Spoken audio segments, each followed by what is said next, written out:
하는 삶. 아멘. 지금 한 3주째 계속 얘기하고 있으니까 여러분 좀 이제 귀에 못이 박혔을 거예요. 이사야 43장 21절을 다시 한번 읽어봅니다. 이 백성은 내가 나를 위하여 지었나니 나를 찬송하게 하려 함이니라. 아멘. 너무나 잘 아는 말씀이죠. 지금 우리가 네 가지 땅에 대해서 보고 있죠. 네 가지 땅. 뭐뭐 있죠? 길가밭, 돌짝밭, 가시밭, 옥토밭, 좋은 땅 있죠. 이 네 가지 땅에 대해서 보지만 이 지지난 시간에 돌밭의 특징에 대해서, 돌밭에 대해서 봤어요. 그런데 여러분, 우리 안에 한 가지 땅만 있나요? 그렇지 않죠. 우리 안에 이 네 가지 땅을 모두 가지고 있을 가능성이 높다. 길가인 부분이 어떤 영역은 길가고 어떤 영역은 돌밭이고 어떤 영역은 가시떨기고 하는 부분들이 있다. 그래서 돌밭은, 우리가 봤던 이 돌밭은 말 그대로 돌이 있는 거죠. 돌이 있는데 이 돌밭의 특징은 뭡니까? 말씀을, 가장 심각한 문제는 뭐죠? 돌밭이 뿌리가 없기 때문에, 뿌리가 없어요. 말씀을 즉시 기쁨으로 받아요. 말씀을 아멘 기쁨으로 받는데 또 동시에 뿌리가 없으니까 어떻게 됩니까? 곧 넘어지는 사람들을 돌밭의 사람들이다 라고 합니다. 그래서 돌밭은요 항상 말씀 중심으로 살아요.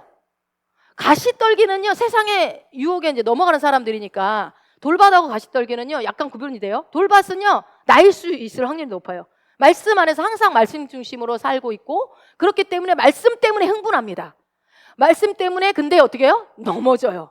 말씀 때문에 흥분하고 말씀 때문에 넘어진 그런 사람을 돌밭이다 라고 얘기를 하죠. 어떻게 보면 그러니까 이 돌밭은 신앙생활에 열심히 있는 사람이에요. 열심히 있는데 뭐가 문제라고요? 뭐가 없어서? 뿌리가 없어요. 뿌리가. 예. 그래서 이 돌밭의 특징은 곧 우리의 옛사람의 특징이라고 했습니다. 이 동글동글 되어 있는 것들 있죠. 의심, 거절, 실족 쭉 있는 거. 예. 이런 것들이 곧 옛사람의 특징인데 이 특징을 어떻게 해요? 이 특징은 뿌리가 없는 것을 말하는 거예요. 그리고 우리가 이 돌밭의 특징을 어떻게 해요? 버릴 때, 다 제거해 버릴 때 이미 거저받은 좋은 땅이 어떻게 돼요? 넓어진다라고 말씀을 드렸어요. 이거 했던 거 복습하는 거예요. 그죠? 이게 있기 때문에 내 삶의 삶과 현실에 거저받은 좋은 땅에 있는 축복들이 흘러나오지 못한다. 근데 이것들을, 옛사람의 모습들을 십자가에 못 박아 죽었다는 것을 다 없다라는 것을 인정하고 제거할 때에 내 좋은 땅은 넓어진다. 그래서 오늘은 이 돌밭이 어떻게 하면 뿌리를 내릴 수 있는 것인지, 어디에 뿌리를 내려야 되는 것인지 이것에 대해서 말씀을 드릴 건데, 그 설명을 하려면 많은 기초 작업이 필요하기 때문에 제가 2시간에 걸쳐서 하나님의 그 목적이냐 수단이냐에 대해서 말씀을 드렸죠. 이 첫 단추를 잘 끼워야 돼요. 단추를 우리 첫 단추 잘못 끼면 어떻게 돼요? 아무리 밑에 끼워도 잘못해서 다시 풀어야 되죠. 그렇기 때문에 우리가 이 첫 단추가 바로, 한번 읽어볼까요? 당신에게 하나님은 목적입니까? 수단입니까? 예, 2주에 걸쳐서 말씀드렸던 것이죠. 나는 하나님을 목적으로 삼고 있는가 수단으로 삼고 있는가. 반드시 우리는 하나님이 목적이 되어야만 합니다. 아멘. 예. 그래서 두 번째는 그것이 성경 말씀 속에서 어떻게 나타났는지를 제가 봤어요. 그래서 오병이어를 기대하고 그것만 바라봤던 사람들, 무리들을 바라봤고요. 또 마르다와 마리아의 모습을 보면서 그들이 하나님 앞에 어떤 주님을 목적으로 했는지 수단으로 했는지에 대해서 두 번째 시간에 봤습니다. 이게 여러분 기초 작업이었습니다. 돌밭이 어떻게 하면 어디에다 뿌리를 내리고 할 것인지를 말씀드리기 위해서. 그래서 오늘은 뭐예요? 오늘 다시 한번 제목 읽어볼까요? 같이 읽어볼까요? 하나님을 목적으로 하는 삶의 구체적인 모습은 도대체 어떤 거냐는 거예요. 내가 하나님을 수단으로 하지 않고 목적으로 한다고 하겠다라고 결정을 내렸다면, 그렇지, 그럼 어떠한 모습이 나타나야 하는가? 도대체 어떤 것이 목적으로 하는 것인가? 그것을 말씀을 드리려고 합니다. 저는 일반 목사님들 설교보다는 약간 다르게 제가 약간 강의식으로 많이 하죠. 저는 그게 이제 왜 그러는, 이제 뭐 이게 좋아하시는 분들도 있고, 아니면은 막 오늘 하나님이 우리에게 말씀하십니다 하면서 이렇게 좀 약간 여러분의 막 마음을 흔들어 놓고 막 이런 설교를 해야 되는데, 저는 이제 약간 제가 왜 이런 식으로 설교를 하는 것을 좋아하냐면요, 제가 듣는 것도 그런 설교 제가 좋아하는 것 같아요. 저는 막 감정에만 얘기하는 게 너무 싫어요.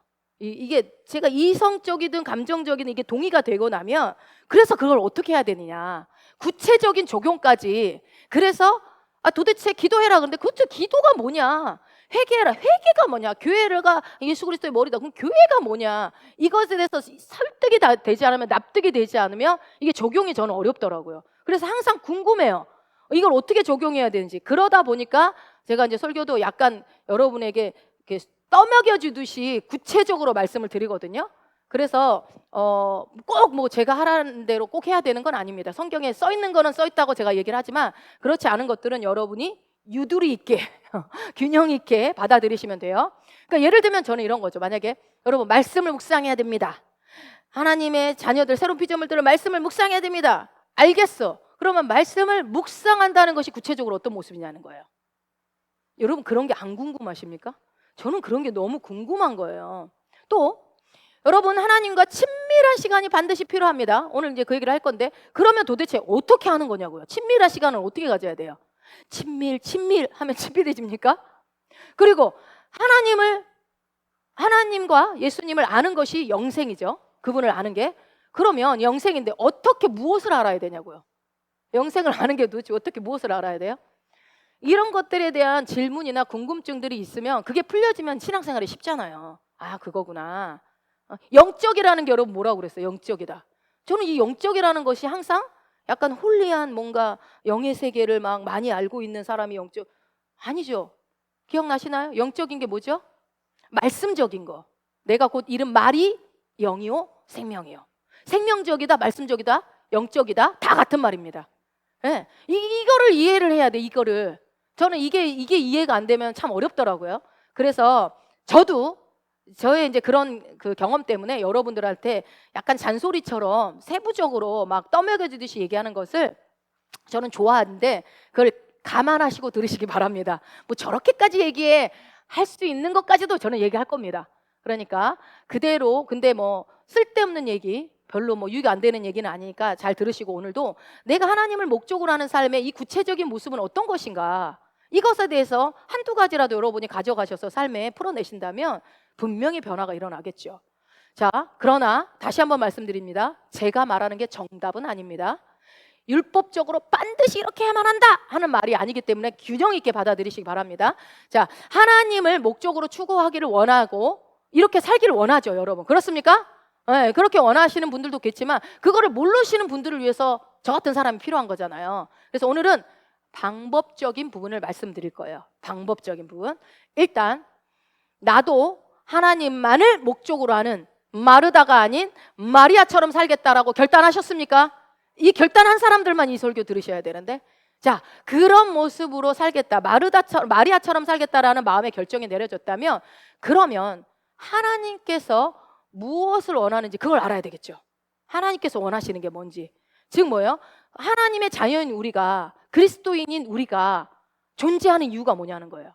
존재하는 이유가 바로 오늘 본문 설교 말씀이죠. 이사야 43장 21절입니다. 이 백성은 내가 나를 위하여 지었나니 나를 찬송하게 하려 함이니라. 네, 아멘. 그분을 찬양하는 것이 우리의 존재 목적입니다. 알고 계셨죠? 여러분의 존재 목적이 뭐라고요? 정연아 왜 사니? 그럼 뭐라고 해야 돼요? 그렇지. 나는 하나님을 찬양하기 위해서 삽니다. 라고 이사야 43장 21절에 나와 있기 때문에 나는 그런 목적으로 지음받은 자입니다. 라고 얘기하면 정답입니다. 자, 또 신약에도 에베소서 1장 4절도 한번 읽어볼까요? 곧 창세전에 그리스도 안에서 우리를 택하사 그의 은혜의 영광을 찬송하게 하려는 것이라. 아멘. 그의 은혜의 영광을 찬송하기 위해서 우리가 창세 전부터 그리스도 안에서 선택받은 자라는 거예요. 자, 이 이사야에서에 나와 있는 이 말씀만을 가지고는 하나님의 깊은 뜻을 이해할 수는 없습니다. 한 구절 가지고는 이해 안 되죠. 신약에 있는 말씀을 다 찾아봐야 돼요. 그러나 오늘은 일단 하나님께서 그분의 백성을 따로 이렇게 구별하여 지으신 이유가 뭐냐? 그것이 뭐다? 우리로 하여금 어떻게 하기 위해서요? 그분의 영광의 은혜를 먼저 깨닫는 게 중요해요. 깨달아서 그것에서 그 은혜, 그 사랑을 내가 받고 있다고 감격해서 그래서 어떻게 해요? 내 평생 사는 동안 주를 찬양하리 이렇게 결단을 하는 거예요. 그래서 하니까 따라하는 게 아니라 내가 그 은혜를 받았잖아. 그 사랑 받았잖아요. 그래서 그분을 경배하고 찬양하고 주님의 이름을 높여드리기 위해서 우리는 따로 구별되게 하나님이 여러분을 선택했다. 여러분을 지으셨다. 지금 어마어마한 얘기를 하고 있어요. 여러분의 존재 목적을 얘기하고 있다니까요. 근데 이거 모르면 엉뚱하게 산다니까요. 자, 우리가 하나님을 목적으로 삼을 때는 그분의 뜻대로, 하나님의 뜻대로 하는 것이기 때문에 마리아가 예수님의 뜻대로 어떻게 했어요? 그분의 발치 아래에서 말씀을 들었어요. 하나님께서 그 당신의 자녀 그리스도 안에 있는 우리를요 지으신 목적은요 누구를 찬양하기 위해서? 하나님을 찬양하는 것이기 때문에 내가 그것을 알고 그분을 찬양하면 우리는 어떻게 사는 거예요? 하나님이 만드신 목적대로 사는 거예요. 지금 방금 전에 여러분 예배 시작 전에 찬양 25분 동안 하는 것이 하나님의 목적을 여러분 이루어드리고 있었던 거예요. 자, 요한복음 4장 23절입니다. 아버지께 참되게 예배하는 자들은 영과 진리로 예배할 때가 오나니 곧 이때라. 아버지께서는 자기에게 이렇게 예배하는 자들을 찾으시느니라. 여러분 이 말씀 잘 아는 말씀이지만 잘 보세요. 하나님이요 직접 찾아요. 직접 하나님이 어떤 사람을 찾아요? 영과 진리로 예배하는 사람을 하나님이 직접 찾습니다. 천사 안 시킵니다. 직접. 오늘 영과 진리로 예배하고 계십니까? 예? 찬양하고 예배하는 자를 하나님이 직접 찾고 계시는데 나도 그러면 어떻게 해야 돼요? 내가 주님이 찾는 사람이 돼야 되겠죠. 주님이 찾으시는 그 한 사람, 그 예배자. 나도 내가 그 사람 되길. 여러분 그 찬양의 고백이 진심어려야지. 하나님이 막 찾고 다니니까 그 찬양을 고백하는 거 아닙니까? 그러면 내가 직접 하나님이 나를 찾고 그 예배하고 영과 진리로 예배하는 자를 찾고 있겠다라고 한다면 나도 하나님의 목적대로 나는 살기를 원해. 그 마음이 여러분이 다 결정하셨다고 하셨죠? 그렇다고 한다면 어떻게 해야 돼요? 그분과 만남을 가질 수 있는 시간과 장소를 정하는 게 중요하다는 거예요. 자, 오늘은 방법적인 걸 얘기한다고 그랬어요. 방법적인 거. 그런데 우리가 하나님과 만나는 그 시간을 가질 때 지금 하나님과 만나는 시간이죠. 가질 때 남는 시간에 해야 할까요? 시간을 따로 내야 할까요? 너무 쉬운 질문을 했죠. 남는 시간이요? 하면 안 되겠죠. 자, 성경에 꼭 그렇게 해야 된다 써 있지는 않아요. 너 남는 시간 하지 말고 시간을 따로 떼서 해라 이렇게 얘기하지는 않고 있어요. 그렇지만 한번 생각해 보세요. 우리가 사람을 만날 때도 일부러 시간을 내서 만나는 사람이 있고 아니면 어떤 사람은 오늘 시간이 남네. 시간 때워야 되겠다. 오늘 서정이랑 시간을 때워야 되겠다. 시간이 남아서 만나는 사람도 있어요. 그렇잖아요. 그런데 우리가 하나님을 목적으로 삼는다면 내가 하나님이 수단이 아니라 목적으로 삼는다고 한다면 내가 중요한 일 다 하고 남는 시간에 주님을 만나러 갈까요? 아니면은 따로 시간을 빼야 될까요? 뭐 이건 질문이 너무 쉬운 질문이잖아요. 내가 만약에 할 일 다 하고 난 다음에 중요한 일 다 하고 남는 시간에 하나님을 만난다고 한다면 내가 하나님을 목적으로 하는 삶을 살기로 결정했습니다. 나는 그렇게 살겠습니다. 라고 하는 그 말과 행동이 너무 다른 거 아니에요? 그렇죠? 내가 너를 너무너무 사랑해. 여보, 당신을 너무너무 사랑해. 그런데 생전 밥 한 번도 안 사주고 뭐 선물 하나 안 사줘. 그럼 사랑한 거예요? 아니에요? 자매님들. 나는 안 사랑한다고 봅니다. 아무것도 안 사주면. 왜요? 성경적인 얘기잖아요. 내 물질 있는 곳에 마음이 있다.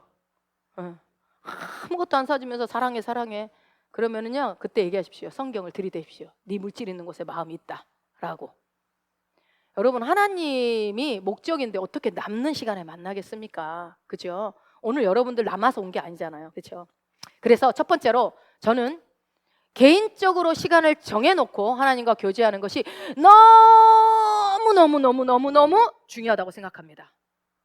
이거는요 여러분 시간이 몇 시간이냐가 중요한 게 아니라 이 마음이 어떠냐에 따라서 이게 나타나는 부분을 얘기하는 거예요. 물론 상황이 너무 바쁘거나 뭐 우리는 없지만 애기 갓난쟁이 애기를 키우거나 막 애가 막 4, 5이거나 너무 그렇게 어떻게 시간을 내기 힘든 분들은 어쩔 수 없죠. 그럼에도 그런 상황임에도 불구하고 내가 하나님을 만나는 것을 최우선으로 삼으면요 하나님은 돕는 자를 붙여요. 그리고 또 어떻게 해요? 길을 열어주시기도 하고 지혜를 주셔서 해결 방안을 하게 해주십니다. 환경을 바꿔주시기도 하시고요. 그러니까 중요한 건 뭐예요? 내가 하나님을 만나는 것을 최우선으로 결정하느냐 안 하느냐에 따라서 달라질 수 있다는 거예요. 그래서 문제는 뭐다? 무엇이 우선순위인가가 중요하다는 거예요. 내 마음에 하나님이 정말 우선순위인가? 오늘 한번 스스로에게 질문해 보세요. 나는 그 어떤 것에도 항상 하나님이 1번이야. 우리 전화번호에 제일 좋아하는 사람은 1번에다 저장하나요? 그런가요? 그러면서 너는 나의 1번이야 라고 한가요? 그렇습니다. 1번이지만 하나님은 그럼 몇 번이어야 돼요? 0번. 응. 하나님은 나의 영순입니다. 순번을 정할 수 없습니다. 이게 우선순위. 우선순위. 그런데 율법적으로 이거를 받아들이지 마십시오. 이렇게 얘기하고 시간 정해놓으니까 반드시 지켜. 이게 아니라요. 근데 제가 율법적으로 받아들이지 말라고 하는 얘기는 뭐냐면요. 내가 할 수 있는 시간이라는 게 각자 다 다르잖아요. 어떤 사람은 10분 내기가 힘들 수 있고 어떤 사람은 3, 4시간 내도 되는 사람이 있어요. 예? 내가 정해놓을 수 있는, 내가 할 수 있는 그 시간을 정하는 게 중요하다, 그 얘기를 하는 거예요. 그러니까 하나님께, 근데 어떻게 정한다? 하나님께 나아가는 시간을요, 그 시간을 미리 정하시라고. 미리 준비하는 것이 습관화되어야 한다. 미리. 그래서 이런 거죠. 일주일에 내가 월, 화, 목은 원띵이 있으니까 그때는 내가 1시간 무조건 내가 하나님 앞에 하나님을 예배하러 가리라. 뭐 이런 거. 예를 들어 미리 정하는 거예요. 시간 되면 가고 안 되면 안 가고 이런 게 아니라. 근데 내가 정할 때는 그 시간이 되니까 또 정하는 거잖아요. 그죠? 안 되시는 분들은 난 죽었다 퇴근이 9시인데 뭐 어떻게 와요? 그거 뭐 안 되는 거지. 그런데 이게 그럼 언제 얼마나 해야 되냐? 이제 이 질문이 나오겠죠. 얼마나? 여러분 얼마나 해야 됩니까? 원띵이 1시간이니까 딱 1시간만 해야 됩니까? 아유, 나는 그래도 권사니까 2시간은 해야지. 나는 목사니까 4시간은 해야지. 뭐 이렇게 정해야 됩니까? 여러분 이제 봐봐요. 음식을 1일 1식 하시는 분들 있죠. 1일 1식 하시는 분 있고 2식 하는 분들 있고 대부분 여기 2식인가요? 3식이 더 많으신가요? 1일 1식하고 2식 하시는 분들도 있는데 어떤 사람은 30세끼를 조금씩 먹어야 되는 사람이 있고 어떤 사람은 또 어때요? 중간중간에 새참이 들어가야 되는 사람이 있어. 간식이 반드시 들어가야 되는 사람 있잖아요. 저 같은 사람. 간식을 먹어야지 막 되는 그런. 그래서 다 각자가 다 달라요. 먹는 것도.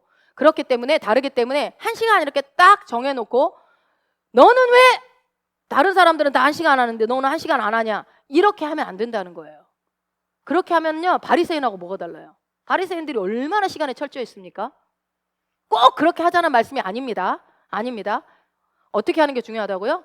우선순위가 내가 결정이 되면 내가 각자 처한 상황에서 나에게 맞게 미리 결정하시라는 거예요. 이게 중요해요. 그러니까 중요한 것은 이거를 먼저 인식하면 편할 것 같아요. 편하다기보다 여러분들이 결정하시기가 쉽죠. 귀한 분을 만나러 가잖아요. 귀한 분을. 지금 여러분 귀한 분 만나고 계시죠. 창조주를 만나고 계시잖아요. 창조주 하나님. 그 귀한 창조주 하나님 우리 아버지를 만나는 시간이니까 시간을 정해놓는 것이 당연한 거 아니에요? 너무나 중요한 사실 아닙니까? 누군가 나를 만나러 올 때도 미리 약속 안 정하고 오고 막 아무 때나 오고 막 그러면 기분 나쁘기도 하는데 근데 나랑 딱 정해놓고 그 시간에 미리 준비하고 이렇게 막 할 때 존중받는 기분을 받잖아요. 여러분 그래서 하나님을 만나는 시간은 미리 우선순위를 가지고 미리 정해놓는 거, 내 상황에 맞게 정하는 것이 좋습니다. 자, 2번째, 시간이 정해졌다면 뭐를 정해야 될까요? 장소를 정해야 되겠죠. 근데 우리는 교회가 너무 다들 가까이에 계시니까 교회로 오시면 돼요. 아무 때나. 그래서 번호키로 바꾼 이유도 그거예요. 여러분이 아무 때나 지나가면서 들리시라고. 그래서 교회로 오는 게 제일 좋아요. 그런데 만약 집에 기도실이 따로 있다면, 골방이 따로 있다면 거기 사셔도 상관없습니다. 이사를 갈 때 기도실을 골방에다 따로 만드시더라고요. 제가 아는 분도 그렇게 만들어 놓고 항상 집에서 기도실로 들어가더라고요. 근데 그것도 이제 들어갈 때 딱 시간을 정해서 들어가서 그러니까 그게 좋은 게 뭐냐면 집에서 아무 데서나 소파나 뭐 아무나 거실에서 하면요 방해를 되게 많이 받아요. 근데 기도실이 따로 있으면 너무 좋겠죠. 집에. 그러니까 뭐 아파트 좀 넓은 평수에 사시는 분들은 옷방이 넓잖아요. 그런 데다 해도 돼요. 그런데 왜냐하면요 그거 이따가 그게 성경에 나와 있는 얘기예요. 일단 말씀드릴 건데 내가 집에 있는 어떤 기도실이 집중이 너무 잘 되고 방해를 받지 않는다고 하는 분들은 굳이 교회 안 오셔도 돼요. 상관없어요. 하셔도 돼요. 근데 이제 우리가 모여서 할 때 이제 그런 게 뭐라고 그러지? 충만해지는 거 있고 제가 또 여러분 기도를 막 밀어드리잖아요. 오시면. 그럼 내가 기도가 안 될 때 또 기도가 또 막 이렇게 막 뚫어지는 경우도 있고 이제 그것 때문에 교회로 오시는 거지 꼭 교회에 와야 된다 이건 아닙니다. 그래서 이건 율법적으로 정해진 거는 아니고요. 근데 이제 문제라기보다 우리가 성경에서 예수님이 어떻게 하셨는지를 보고 우리가 배우고 하는 게 중요하죠. 예수님도 이렇게 하셨어요. 같이 읽겠습니다. 이때 예수께서 기도하시러 산으로 가사 밤이 새도록 하나님께 기도하시고 예수께서 베드로와 요한과 야고보를 데리고 기도하시러 산에 올라가사. 아멘. 우리 예수님의 골방은 어디예요? 산인 것 같아, 산. 그럴 수밖에 없었겠죠, 그 당시에는. 예, 산에 가면은 방해받지 않고 집중할 수 있었던 것 같아요. 그래서 우리의 환경, 우리 개개인의 환경도 여러분 기도할 때, 정할 때 집중이 잘 되는 곳을 하시면 좋겠습니다. 그래서 마태복음 6장 6절은 이렇게 얘기합니다. 너는 기도할 때 내 골방에 들어가 문을 닫고 은밀한 중에 계신 내 아버지께 기도하라. 은밀한 중에 보시는 내 아버지께서 갚으시리라. 아멘. 이 골방이 뭐예요, 영어로? 클로셋. 뭐예요? 드레스룸. 드레스룸. 예. 이게 이제 뭐 골방에서 기도한다 그러니까 뭐 어떤 꼭 방이어야 되는 게 아니라 이게 옷장 같은 거, 옷장 개념. 근데 가구로서의 개념이 아니고 드레스룸 같은 뭐 다락 뭐 이런 것처럼. 근데 여기 금호 올리면은 드레스룸이 아주 기도하기 좋은 공간이 많아요.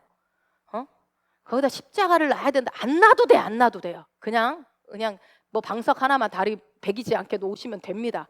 그래서 제일 작은 방 같은 거를 골방이라고 합니다. 클로셋. 그래서 드레스룸. 뭐예요? 목적은 뭐예요? 오직 주님께만 집중할 수 있는 그런 장소. 그거를 의미하는 거예요. 그래서 뭐라고 그래요? 예수님이 너는 기도할 때 골방에 들어가서 문을 어떻게 해요? 닫으래요. 닫고. 그러니까 뭐야? 집중하라 이거예요. 집중해라.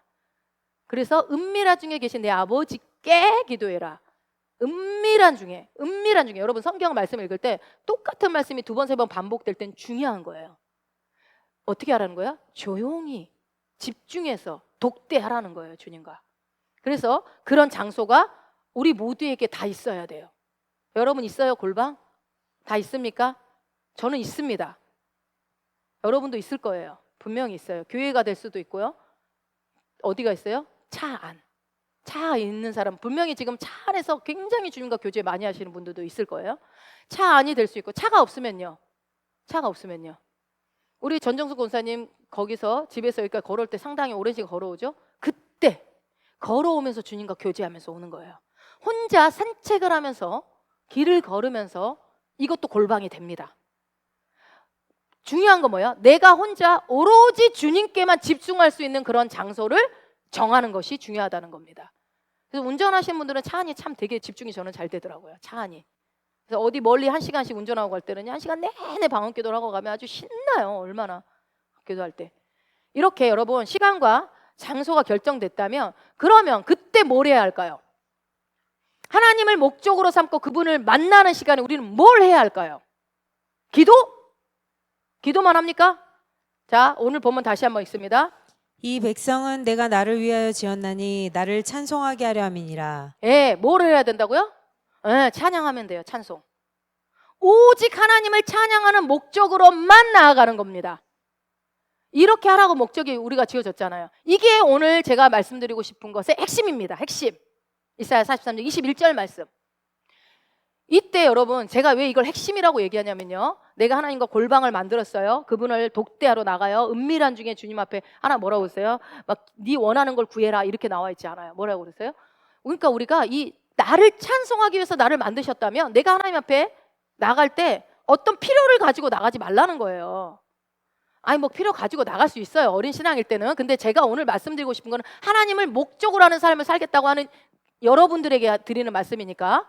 자, 나는 내 생각을 새롭게 해야 돼. 내가 생각을 새롭게 하기 위해서 내가 하나님께 나아가야겠어.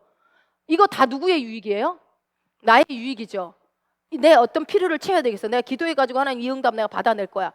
내 어떤 유익을 위해서 나가지 말라는 거예요. 지금 말하는 것은요. 이 말씀의 요는요. 그렇게 하는 게 아니라 뭐예요?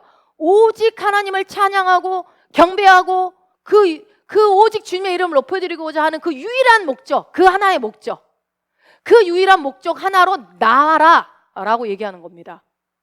그러니까 여러분 우리가 찬양하는 시간을 20분, 25분을 같이 찬양하고 이게요 너무너무 중요해요. 제가 늘 얘기하잖아요. 이 찬양 시간이 하나님 제일 기뻐한다고.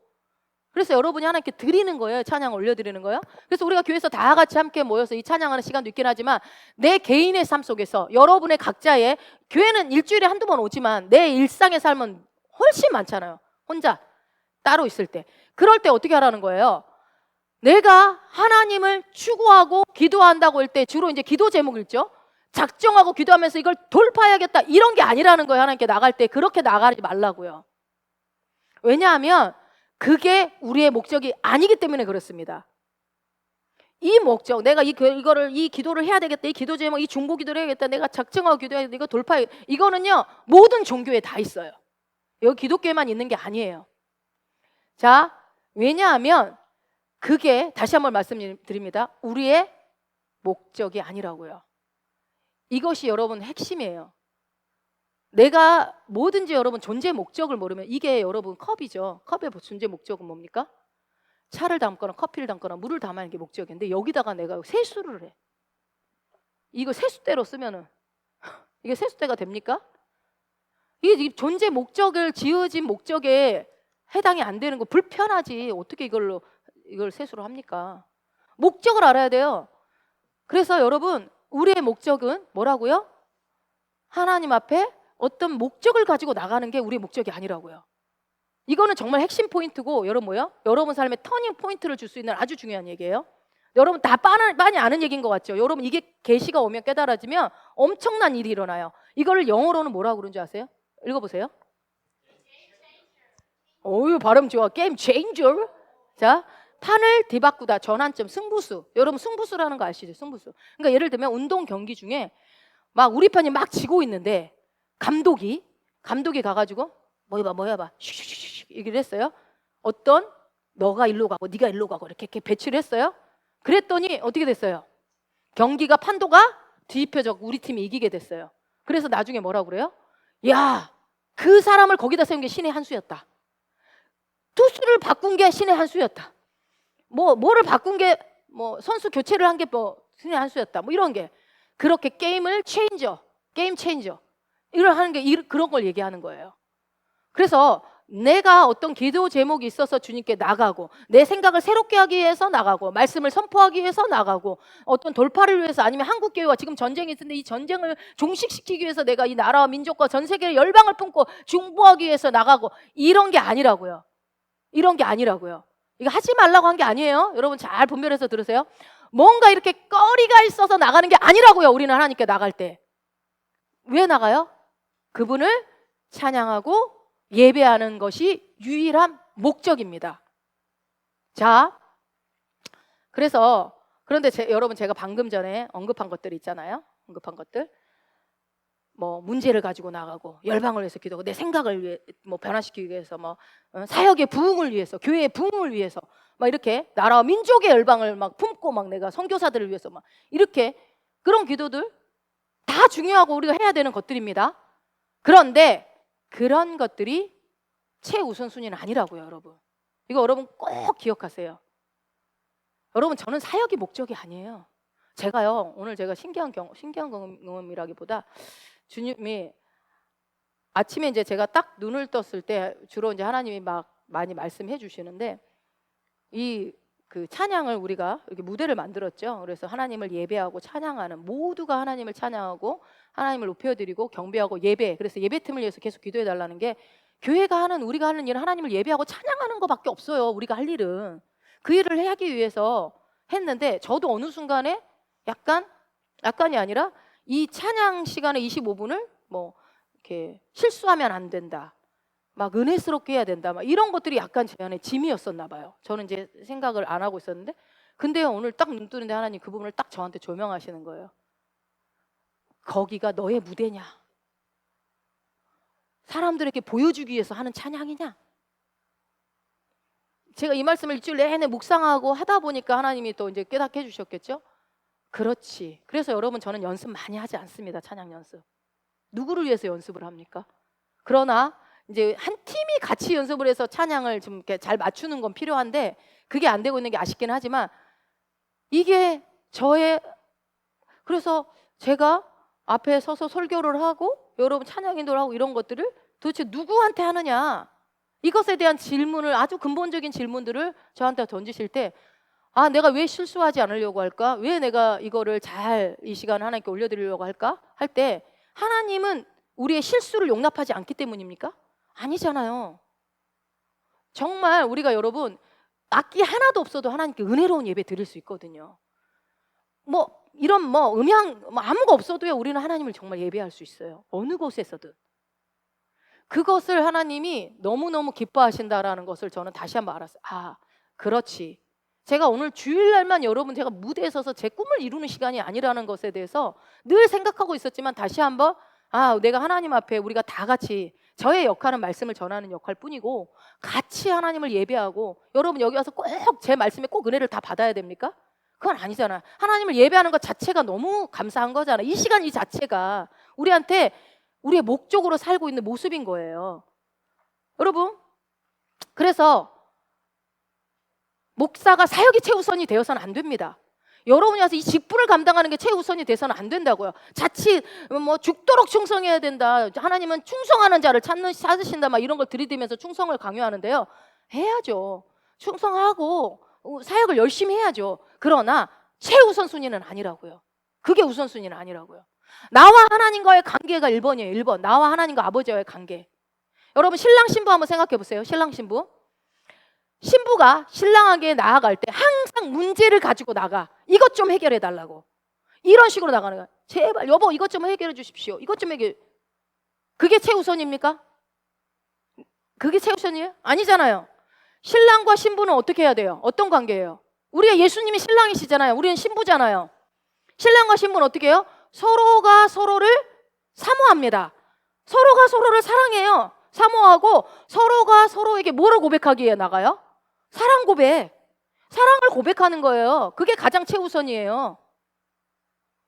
그래서 여러분 오늘 여러분에게 터닝 포인트가 됐으면 좋겠어요. 다시 한번 내 근본적인 질문을 스스로에게 던져봤으면 좋겠어요.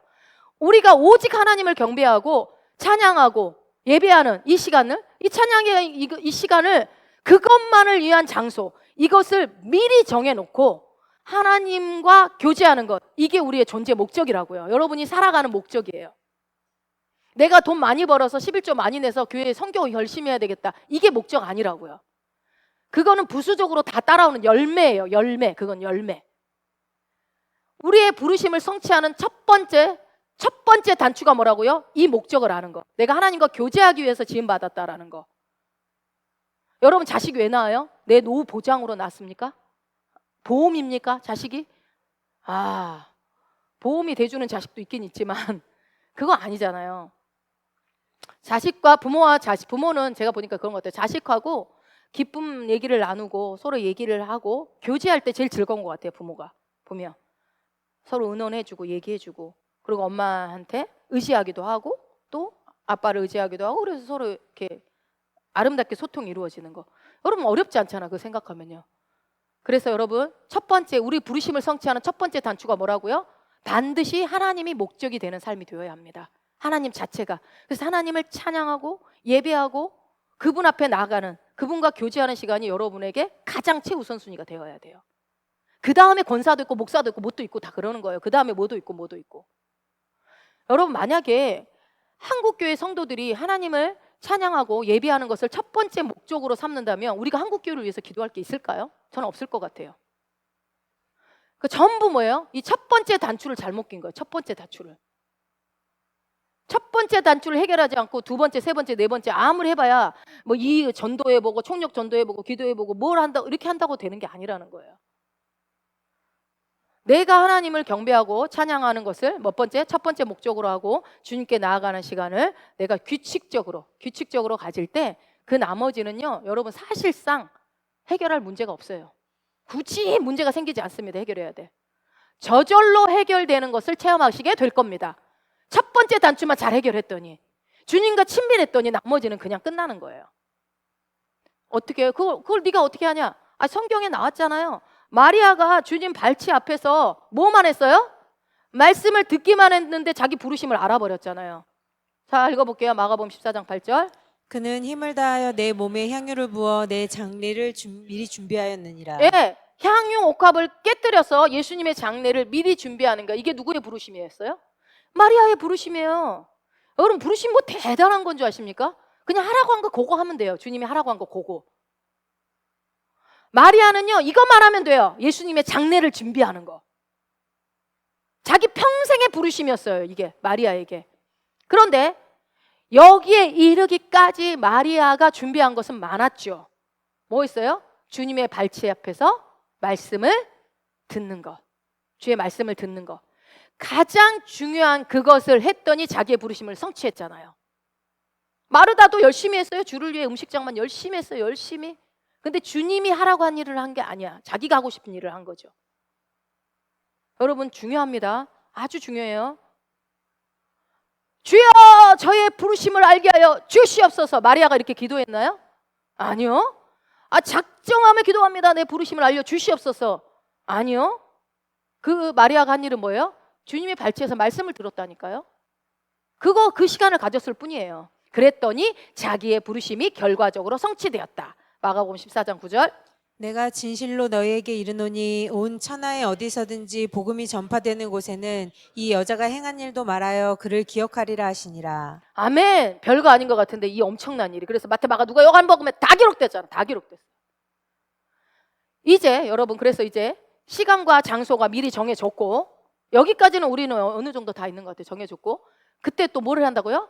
하나님 내가 이거 해주시옵소서. 이게 아니라 주님을 찬양한다. 찬양해야 된다. 여기까지 이제 알게 됐어요. 오늘 방법론에 대해서 얘기하고 있습니다. 그러면 저는 여기서 더 구체적으로 말씀드립니다. 어떻게 찬양을 해야 합니까? 잘하고 계신 분들도 있겠지만 구체적인 것을 잘 모르겠다 하시는 분들을 위해서 말씀을 드린다면 목적에 맞게 찬양을 하시면 됩니다. 목적에 맞게. 뭐 해야 돼요? 찬양도 여러 가지가 있어요. 막 주여 이 죄인 살려 주시옵소서 하는 찬양이 있고 막 내 상한 영혼 애절하게 하는 뭐 글쎄요. 뭐 그렇게 마음이 상했으면 하는 것도 좋긴 좋은데 우리가 하나님을 찬양하고 그분을 예배하기 위해서 하는 그 시간을 독대하는 시간을 갖는다고 한다면 주님을 찬양하기에 딱 좋은 찬양을 하면 되겠죠. 어떤 찬양하면 좋을까요? 이 찬양이라는 것은 여러분 여기서 반드시 노래를 얘기하는 건 아닙니다. 잘 들으세요. 반드시 노래를 얘기하는 게 아니에요. 그런데 처음에 시작할 때는 이미 가사가 정해져 있어요. 찬양에 좋은 가사들이 많잖아요. 이미 정해져 있는 이 가사를 가지고 음률이 있어서 하면 집중하기엔 좋아요. 그러니까 기도하기 전에 찬양을 한 곡 부르는 거 너무 좋습니다. 누구? 내가 알고 있는 거. 만약에 나는 가사가 안 이어져. 그러면 유튜브 들어가서 찬양 가사 쳐가지고 그거 틀어놓고 기도하시는 거 시작하시는 거예요. 자, 그래서 오늘 다소 찬양이 약간 여러분들이 낯설었을지도 모르는 찬양도 있을지 모르겠는데 제가 그런 찬양들을 한 거예요. 여러분들이 기도하면 할 때 하시기에 좋은 찬양들을만 약간 뽑아놓은 거예요. 사랑해요 목소리 높여 나는 찬양하리라. 나는 주 찬양합니다. 왜요? 지금 이 시간이 뭐 하는 시간이니까요? 주님을 찬양하는 시간이니까 거기에 맞는 찬양을 하는 거예요. 그러나 꼭 노래일 필요는 없습니다. 그러면 어떻게 하면 좋아요? 내가 깨달은 하나님에 대해서 말하면서 선포하셔도 됩니다. 그러니까 기도할 때 꼭 눈을 안 감아도 돼요. 눈을 막 뜨고 싶은데 눈 뜨면 내 기도가 다 날아갈 것 같고 하나님 응답 안 해줄 것 같아갖고 막 눈을 억지로 감고 있을 필요는 없습니다. 눈 뜨고 하셔도 돼요. 왜요? 고백기도 들고 기도하시면 돼요. 이거 들고 읽어보면서 하면서. 근데 여기서 막 감동이 오면은 그때 눈 감고 또 기도하셔도 되고. 그리고 기도가 정한수 떠놓고 막 손이 발이 닳도록 비는 게 기도가 아니잖아요. 우리는요 뭔가 이루기 위해서 나가는 게 아니라 주님이 이미 다 할 일을 했기 때문에 우리는 그분을 찬양하기 위해서 나가는 게 기도이기 때문에요. 굳이 그렇게 할 필요, 온 마음과 정성을 다해서 무릎 딱 꿇고 앉아서 이렇게 딱 해야지만이 주님이 듣는 건 아닙니다. 그래서 본인이 깨달은 하나님에 대해서 말하는 것이 좋습니다. 근데 여러분 뭐 무릎 꿇고 기도하는 게 잘못됐다는 게 아니라 무릎 꿇고 기도하는 것도 뒤에가 좀 얘기할게요. 자, 이렇게 하면 돼요. 한번 같이 읽어봅시다. 하나님 당신은 큰 은혜의 소리로. 하나님이십니다. 당신은 긍휼의 하나님이십니다. 당신은 인자하신 하나님이십니다. 당신은 선하신 하나님이십니다. 당신은 신실하신 하나님이십니다. 아멘. 어렵지 않잖아요. 어렵지 않잖아요.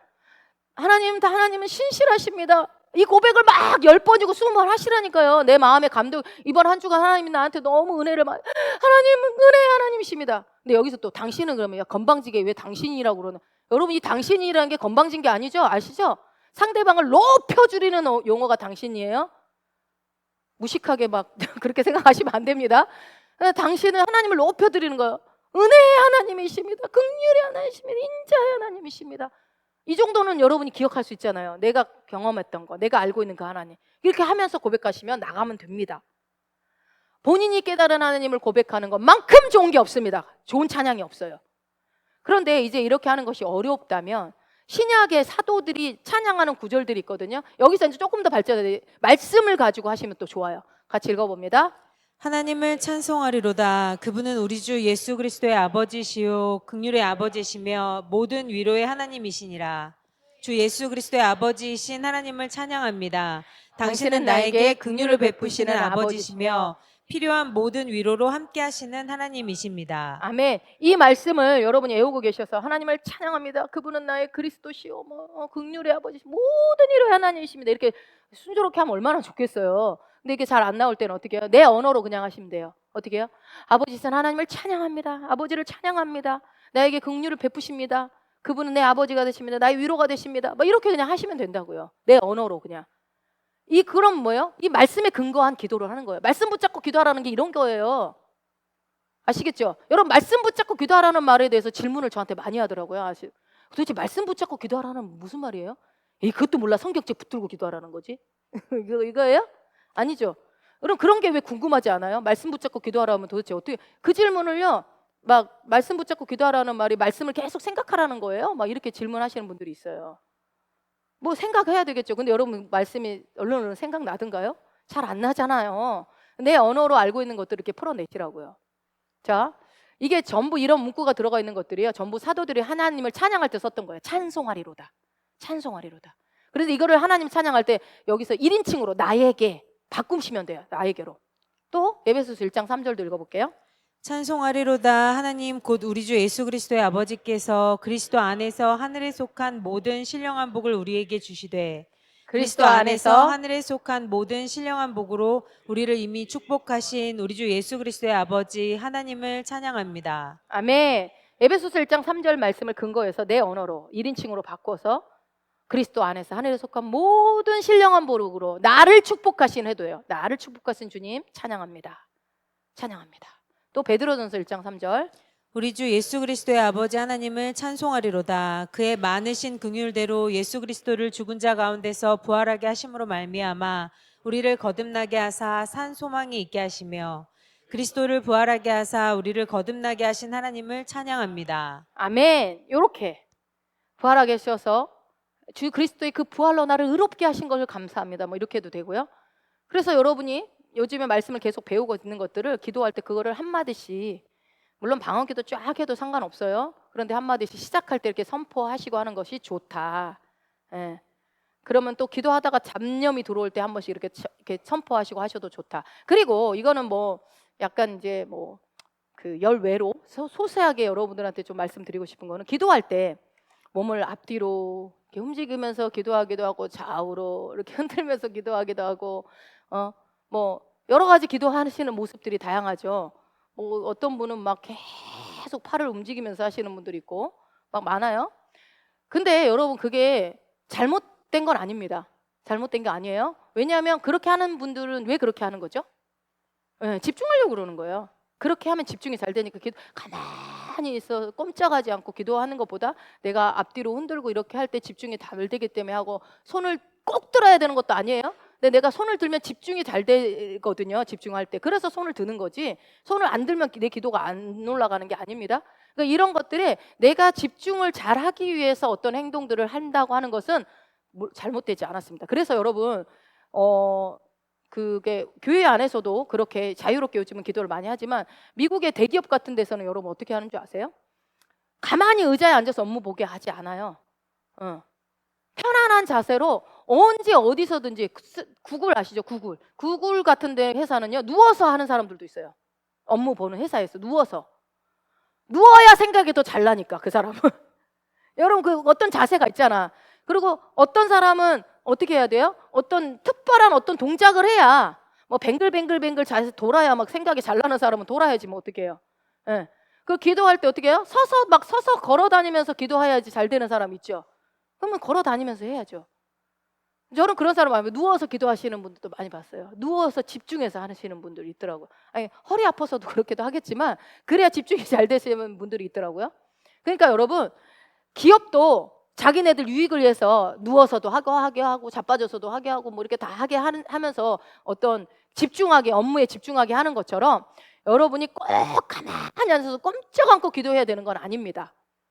그러니까 돌아다니면서 만약에 여기서도 기도하시다가 집중 안 되고 졸고 있느니 돌아다니세요. 차라리 만약에 졸음이 온다. 차라리 돌아다녀요. 그래서 중요한 것은 내가 하나님을 찬양하는 것이라는 거죠.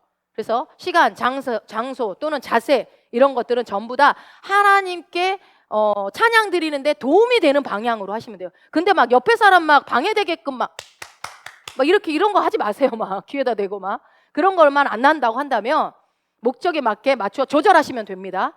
자, 기도할 때 꼭 가만히 있을 필요 없습니다. 돌아다녀도 상관없어요. 자, 이것도 한번 볼게요. 출애굽기 34장 14절. 너는 다른 신에게 절하지 말라. 여호와는 질투라 이름하는 질투의 하나님임이니라. 예, 여기서 하나님께서 다른 신에게 절하지 말라고 했는데 이 절하는 것이 경배거든요. 경배.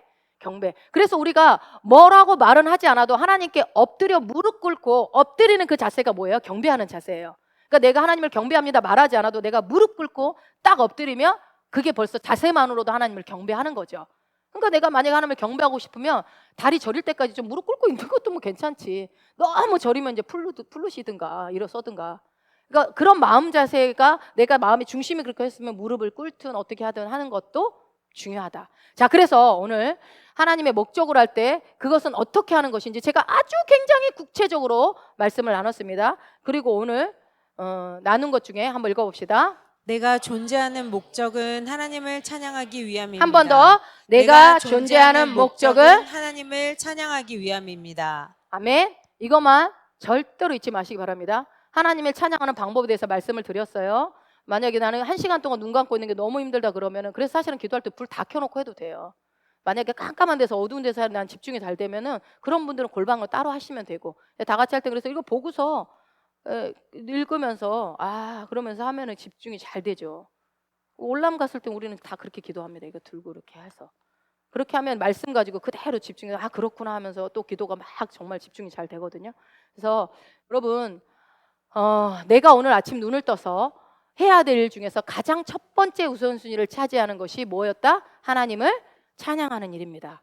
여러분이 그것을 해야 됩니다. 그런데 여러분 첫 번째 우선순위라고 해서 꼭 아침에 해야 되는 것은 아닙니다. 내가 집중이 잘 될 때 그때 하시면 됩니다. 일어나자마자 나는 해롱해롱해서 도무지 집중이 안 된다 하는 분들은 해도 효과적이지 않습니다. 뭐 눈 뜨자마자 하면 좋다라고 얘기는 하는데 안 그런 사람도 있잖아요. 그렇지 않은 사람들은 어떻게 해요? 내가 가장 집중할 수 있는 시간을 선택하면 되죠. 그 상황을 만들면 되죠. 나는 어때요? 밥 먹고 나야 정신이 든다. 난 공복에는 도저히 집중이 안 된다. 그럼 밥을 먹어야지. 근데 나는 먹기 전에 하는 게 공복일 때가 집중 잘 돼. 그러면 그분은 공복일 때 하면 돼요. 그러니까 어떻게 이렇게 하는 것이 나한테 가장 유익이고 집중이 잘 되는 거 여러분이 각자 찾으셔야죠. 정해진 바는 없어요. 그런데 여러분이 기억해야 될 것은 찬양은 나에게 유익이 있으니까 찬양하고 그런 게 아니라고요. 찬양은 오직 하나님을 위해서 하는 겁니다. 나에게 구원을 주시기 위해서 하나님께서 예수 그리스도를 이 땅에 보내셨고 그래서 그 이루신 일이 예수 그리스도를 통해서 이루신 일이 너무 위대하고 너무 감사하고 그 은혜와 그 사랑이 나에게 쏟아졌다는 게 너무 감사하기 때문에 그래서 내가 하루에 가장 좋은 시간을 선택해서 내가 그 정해놓은 장소 미리 준비한 그 장소 내가 미리 정해놓은 그 시간에 그 모든 환경을 은밀한 중에 골방으로 들어가서 주님께 나아가서 그분을 경배하고 찬양해야 한다. 이것이 우리의 신앙생활의 삶의 핵심이 되어야 한다는 것이 오늘의 결론입니다. 여러분 주님께 나아가는데 그때 목적이 무엇이냐? 이걸 항상 잊지 마십시오. 내가 뭔가를 해달라. 이건 반드시 주님이 응답해 줘야 됩니다가 아니라고요. 그분을 찬양하고 경배하고 사랑을 고백하고 이것이 우리의 목적이 되어야 된다는 것을 여러분 잊지 마시고 여러분 우리에게 이거는요 훈련이 좀 필요해요. 그래서 원띵 시간에 우리가 할 때 와서 찬양하고 주님을 높여드리고 주님만 집중하고 사랑한다는 고백을 한다는 게 어려운 분들 있을 거예요. 맨날 간구 기도를 많이 하셨던 분들은 특히 어려울 거예요. 그래도 훈련하셔야 돼요. 일부러 더 찬양하시고 만약에 반주에서 찬양 아는 거 나오면 따라 부르셔도 되고 그렇게 하셔서 그 시간에 오직 내가 그러면 막 기도 제목 하고 싶은 마음에 막 유혹이 온다. 막 이거 이거 해결해 달라고 유혹이 온다. 그러면 그때 멈추시고 주님은 신실하십니다. 주님은 인자로 은혜로 오신 분이십니다 하면서 이렇게 또 하나님을 막 경배하라고요. 말로. 그렇게 훈련하시고 자꾸 주님 앞에 내가 찬양하고 집중해서 경배하는 것들에 해서 여러분 훈련을 하셔야 됩니다. 그래서 원띵 시간을 많이 활용을 하세요. 그 시간에 오셔서. 그래서 마음대로 하셔도 돼요. 상관없어요. 내가 주님을 찬양하는데 소리 옆에 사람 방해되지 않아. 방해된다고 하는 사람은 다른 시간에 가서 하시면 돼요. 집중해서 본인이 골방에서 따로. 그냥 그 시간만큼은 하나님을 다 같이 찬양하고 예배하고 집중하고 이렇게 하시면 됩니다. 그래서 여러분 마무리하겠습니다. 우리는 하나님과 교제하도록 살도록 설계되어진 자들입니다. 설계가 그렇게 되었다. 이거는 컵으로만 사용되게끔 설계된 것처럼 여러분 우리는 하나님과 교제하며 살도록 설계되어졌다고요. 그래서 하나님과 늘 친밀한 관계를 유지하기 위해서 하는 것이 우리의 해야 될 일이라는 겁니다. 그렇게 되기를 예수 이름으로 축원드립니다.